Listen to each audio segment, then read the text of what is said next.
tsakani da Allah. Abubakar ne Siddiq rasuwa manzan Allah zai ce a ɗauko shi a fito da shi masallaci, bai iya tafiya, ranga-ranga aka ɗauko annabi tsakanin kafaɗu, da Aliyu da Abbas su suka ɗauko annabi sallallahu alaihi wasallam, aka zo aka aje shi, kan shi na azaba ciwo, an ɗaure da wani bakin yadi. manzan Allah ya ce ba zai yi rasu ba ne sai na faɗi alheran Abubakar, sai na faɗi alheran Abubakar.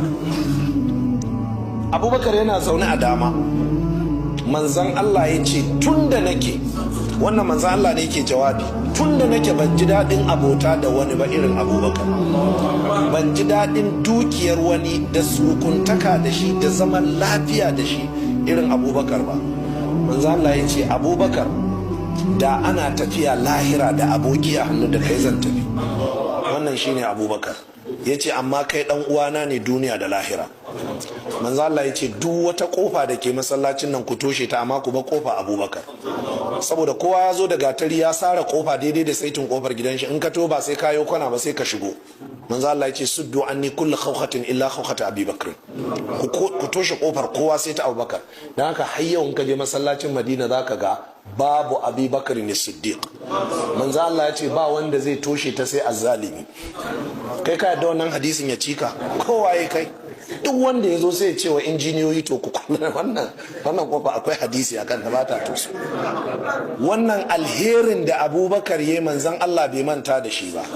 sai wa the first lady Sayyida Khadija, the greatest woman in Islam, Khadijatul Kubra. manzon Allah bai manta da Khadija ba. manzan Allah yana ambatan Khadija duk inda aka zauna, sai manzan Allah ya yi karatu, sai ya kawo sabon hadisi, sai ya faɗi falalar Khadija, sai abin sai ya kule ma Aisha.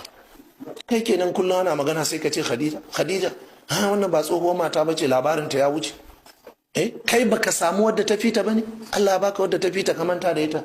sai manzan Allah ya ɗauke wuta gaba daya. ma'ana ni ake taba Khadija a gabana, kai za a ga fushi. sai ya shuru ya ce kin gama faɗe? ta ce na gama. sai shi ke sai ce to ki tsaya ki ji, Khadija ta yi imani da nisan da duk aka kafirce mini, Khadija ta bani san da aka hana ni, Khadija ta goyi bayana san da aka watse, Khadija ta rufa min asiri san da kowa ke neman ya tona min asiri. ya ce don haka Allah bai bani wadda ta kaita ba, balle wadda ta fita. kuma ki yi hankali da kanki. sai tashi ya bar gurin. da la'asar ta je buga mata kofa, fito. ta ce Khadija ta yi imani da nisan da aka kafi. ya sake maimaita mata wannan karatu. gari ya waye ya sake fito, ya sake mata karatu akan Khadija. Aisha ta ce na shiga uku. ta ce in ya huce wallahi ba zan sake faɗin wani abu ba sai alheri game da Khadija.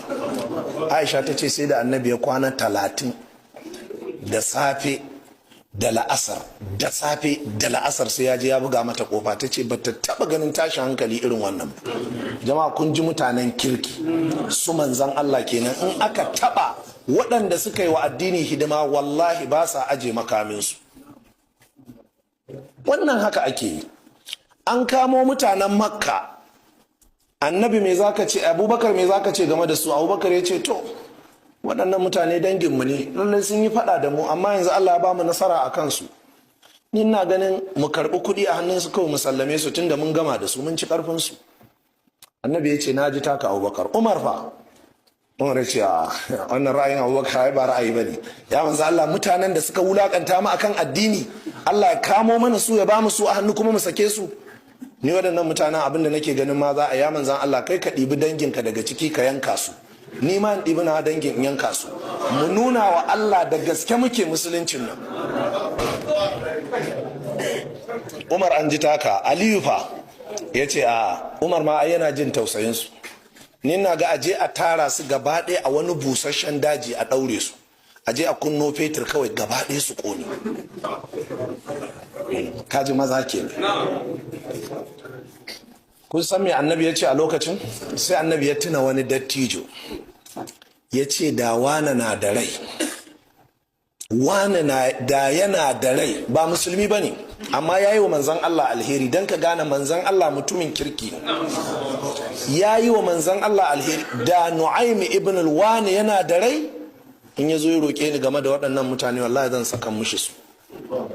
To wane ne wannan mutumin? Ba musulmi ba ne amma aka kuntata wa manzan Allah sallallahu alaihi wasallam, aka kuntata mishi.